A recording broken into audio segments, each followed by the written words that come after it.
Informasi ini dikutip dari Dr. Reysa Broto Asmoro. Bagaimana 14 hari mampu menghentikan laju penularan COVID-19? Yang perlu kita ketahui, anak-anak memang senang libur sekolah 14 hari. Namun sayangnya, banyak orang yang belum memahami. Mengapa 14 hari dan untuk apa? Maklum, himbauan itu tanpa disertai penjelasan yang memadai. 14 hari itu sangat penting dan harus disertai tindakan kepatuhan. 14 hari itu mampu menghentikan laju penularan COVID-19 dan mampu menyelamatkan ribuan orang. Bagaimana bisa? Begini, ketika seseorang kontak dengan apapun yang bisa menginfeksinya dengan COVID-19, maka harus ditunggu minimal 14 hari. Jika tidak terjadi apa-apa, maka orang itu aman.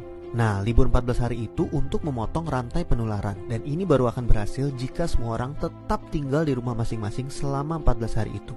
Kenapa harus begitu? Contoh, seorang anak mulai libur tanggal 16 Maret selama 14 hari. Dia akan masuk sekolah lagi pada hari ke-15. Ternyata anak ini dan keluarganya menggunakan waktu libur itu untuk jalan-jalan, mengunjungi kumpulan orang, ke tempat saudara, ke mall, dan lain-lain. Seandainya dia jalan-jalan di hari ke-10 dan tertular COVID-19 di tempat yang ia kunjungi, mungkin pada hari ke-14 atau 15 belum ada tanda-tanda dia sakit, tetapi dia sudah membawa COVID-19 di tubuhnya dan berpotensi menularkan. Andai dia masuk sekolah pada hari ke-15 dan seterusnya, maka 14 hari libur sekolahnya itu tidak ada gunanya. Penularan terjadi juga di sekolah, efek domino akan berlangsung dan rantai penularan tidak terputus. Untuk itu semua orang harus bekerja sama.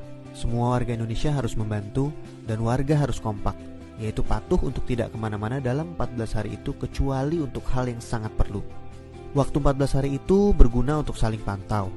Jika ada orang yang menunjukkan gejala-gejala menderita serangan COVID-19, bisa segera ditangani dan hopefully penularannya hanya stop di dia, karena dia tidak kontak dengan orang lain dalam 14 hari itu.